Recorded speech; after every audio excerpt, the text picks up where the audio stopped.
Oke, terus gini coach, diet sendiri kalau tidak diimbangi dengan olahraga, Ya, itu kan katanya ya percuma saja. Lah, betul, kalau keto betul. ini sendiri gimana coach? Jadi gini, kalau di apa teman-teman kita ya, itu memang yang kesulitan awal adalah olahraga, ya. Karena pasti tubuh kita sudah nggak nyaman juga untuk olahraga dan untuk mencari waktu dan sebagainya nggak nyaman. Nah, yang pendekatan yang kita propose ke teman-teman yang mau diet keto itu olahraga itu kita lakukan setelah tubuh mulai nyaman. Nyaman. Ya, jadi misalkan dari 80, misalkan aku 85 waktu itu ya, 2 bulan turun, misalkan jadi 70-an. Nah itu sudah mulai nyaman. Nah itu baru ditambahi dengan olahraga. Tetapi sebenarnya kalau di dalam segitiga itu yang bawah itu adalah yang utama adalah mengatur pola makan itu. Sebenarnya intinya adalah yang kita masuk ya kalori intake dengan yang keluar itu harus lebih banyak yang keluar harusnya. Tetapi kan teman-teman sebagian untuk olahraga ya kesusahan, untuk ngatur pola makan yang ditimbang kalorinya juga kesusahan. Nah dengan diet keto ini, pendekatan diet keto ini lebih menurut saya lebih masuk akal. Karena ketika kita berhenti makan karbohidrat itu rasa starving atau apa namanya sako untuk makan terus itu juga berhenti. Berkurang. Sangat berkurang. Oke. Gitu. Jadi untuk olahraga itu bisa ditambahkan ketika nanti sudah 3 bulan, 4 bulan. Dan waktu itu saya di 3 sampai 4 bulan itu saya ngambil personal trainer dan itu untuk mempercepat menambah massa otot. Gitu. Jadi komposisi kita itu ada di dalam tubuh ada air, ada otot, ada lemak. Nah itu waktu awal-awal tuh lemak saya itu hampir ya 30% dan massa ototnya sedikit. Nah ini sudah berubah ini. Bergeser ya? Bergeser. Jadi mungkin teman-teman yang nimbang tapi kok belum ada perubahan, mungkin itu muscle-nya tambah tapi lemaknya berkurang. Lemak 1 kilo segini loh mas. Wah, kalau diet turun sekilo itu sudah alhamdulillah banget, lemaknya bahagia sekali ya. keluar. Wah, kalau saya ini bisa turun berapa kilo ini? Ya kalau di beberapa case di awal misalkan up to 100 itu turunnya lebih cepat. Oh gitu. Biasanya. Saya 100 lebih, 150 lebih guys. Nah, saya berat badannya itu kurang lebih 146 sampai 150 lebih. 150. Nah ini saya mencoba diet keto yang katanya itu nggak perlu olahraga dulu nggak apa-apa. Yang penting tetap konsisten diet keto. Itu infonya dari coach bisa turun antara 9 sampai 10 kilo ya coach. Oke. Karena dari 100 itu memungkinkan. Oke, berarti saya ini kemungkinan bisa 100 kilo ya nanti coach? Bisa ya coach? Ya itu kembali lagi karena yang menjalankan masing-masing ya, yang selalu saya katakan ya tertib atau enggak gitu ya, konsisten atau enggak ya? Niatnya itu konsisten apa enggak. Oh gitu. Kuncinya konsisten guys. Pokoknya kuncinya konsisten. Kalau mau diet sehat, diet keto kuncinya konsisten. Sementara nggak perlu olahraga dulu nggak masalah. Kalau sudah nyaman dalam arti berkurang, diimbangi berolahraga biar lebih turunnya cepat, lebih cepat dan melatih ototnya ya, menambah volume otot. Menambah volume otot. Perlu dicatat, nggak perlu olahraga dulu bisa bagi yang super sibuk ya coach.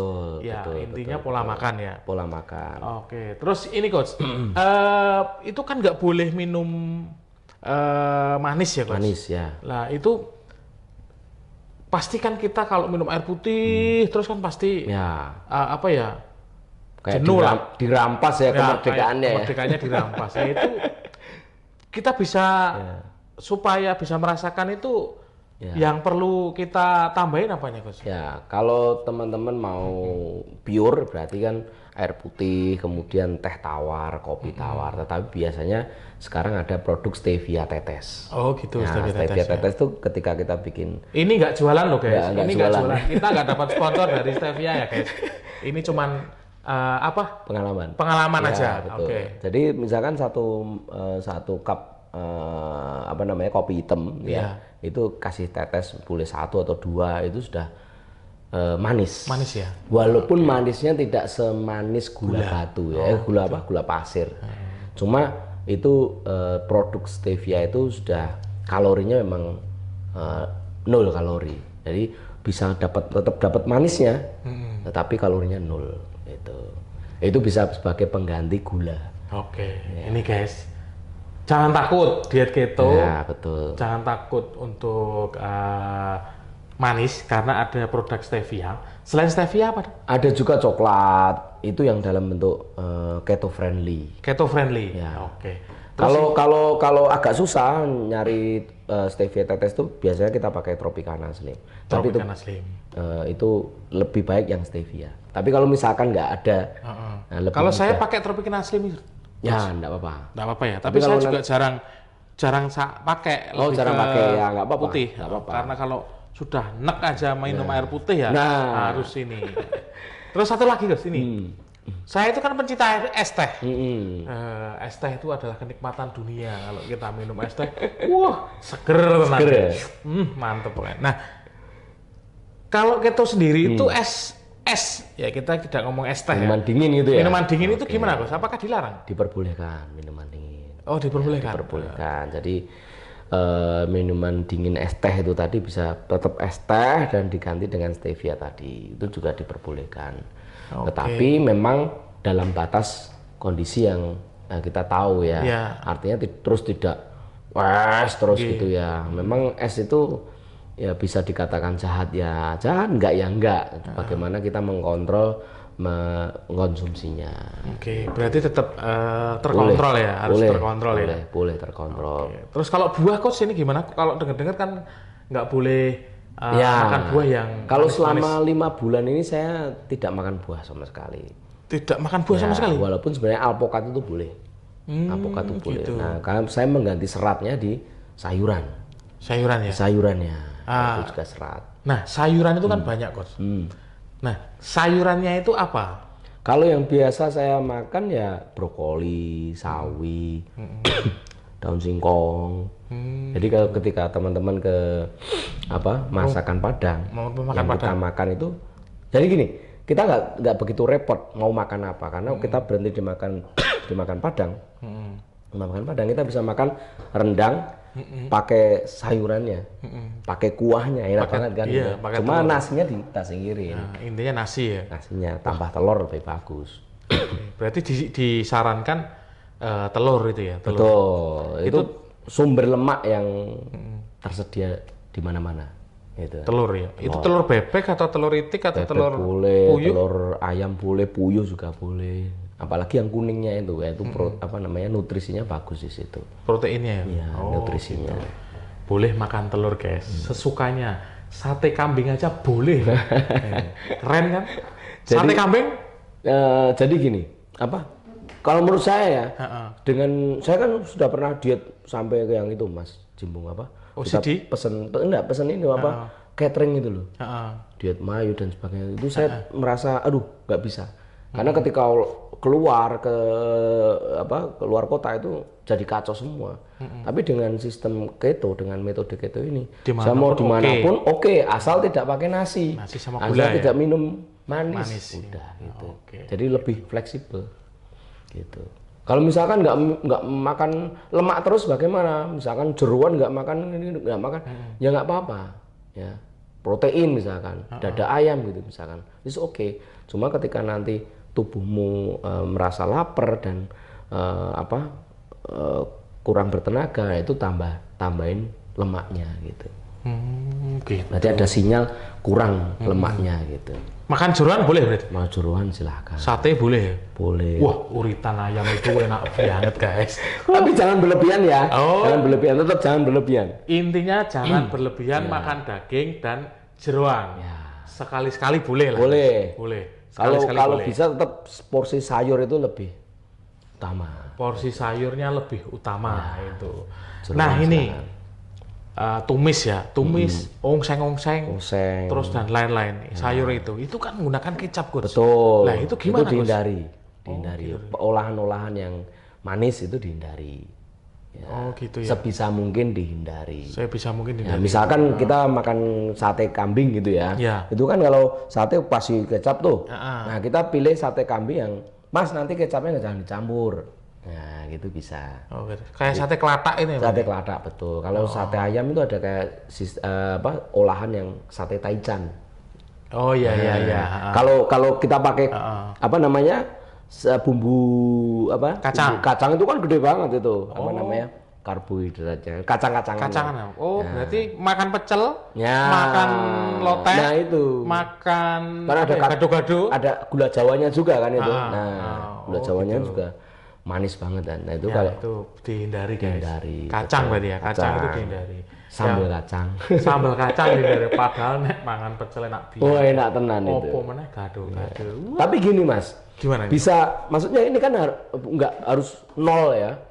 Misalkan nggak harus nol, nggak makan itu nggak. Kalau saya, pengalaman saya ketika dari 80-an ke 60-an, sekarang saya makannya juga nggak begitu saklek. Sudah nggak begitu saklek lagi. Dan itu kenaikannya, naik dan turunnya itu sudah alhamdulillah sudah stabil. Jadi saya makan sate itu ya sambal kecapnya saya makan gitu. Karena sudah turun maksimal ya. Karena sudah saya pikir oke, sudah cukup bagus progresnya. Nah, terus ketika saya nimbang, nah ini timbangan kenapa perlu kita punya? Ketika nimbang begitu, ada kenaikan, berarti itu early warning kita. Iya, berarti saya besok makannya mulai jaga lagi. Itu jaga lagi. Oke. Gitu. Gini, tadi sekitar 5 bulan ya. 5 bulan itu turun 20. Hampir 20. 5 bulan. 20. Turunnya itu 20 kilo. Ya. Nah, kita kalau lihatnya 20 kilo, itu kan wow. Tapi kan kita tidak tahu perjuangannya per bulannya berapa dan progresnya seperti apa. Nah, boleh dikulas per bulan. Bulan pertama itu turun berapa, bulan kedua turun berapa. Kan pasti mengalami yang namanya berat badan yang stuck. Betul. Ya, stuck. Lah itu ngakalin stucknya gimana ini, Gus? Saya di 3 bulan awal itu yang cukup banyak, 1 bulan itu bisa 5 gitu ya. Nah itu waktu itu stuck di beberapa titik. Saya kalau nggak salah itu di 77-78 itu saya stuck. Terus di 70-69 itu saya stuck. Ya.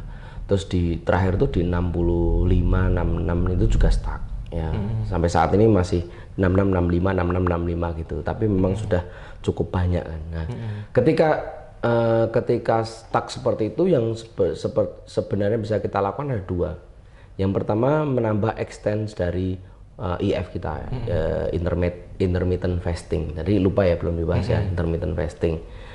Memperlama jam puasa kita. Yang kedua bisa menambah exercise. Gitu. Jadi 2 itu bisa dilakukan. Misalkan menambah jam puasanya. Kalau untuk awalan kita bilangannya awalan. Kalau saya waktu awal-awal itu saya normal bahkan saya cuma 8 sampai 10 jam.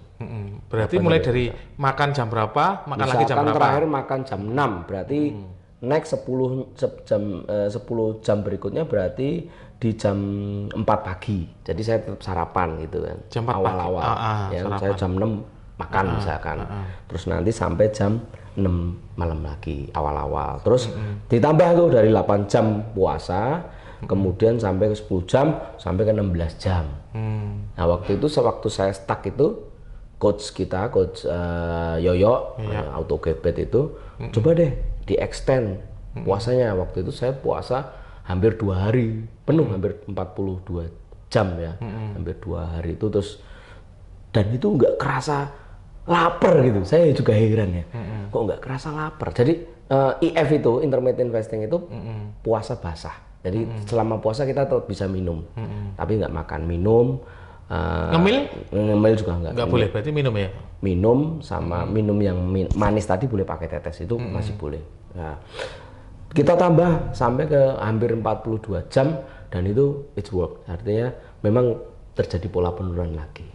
Jadi kayak dari stucknya tadi, kayak stuck itu macet gitu kan. Terus digedor di situ. Extend ke puasa, terus setelah itu normal lagi saya, ke 16 jam lagi. 16 jam lagi.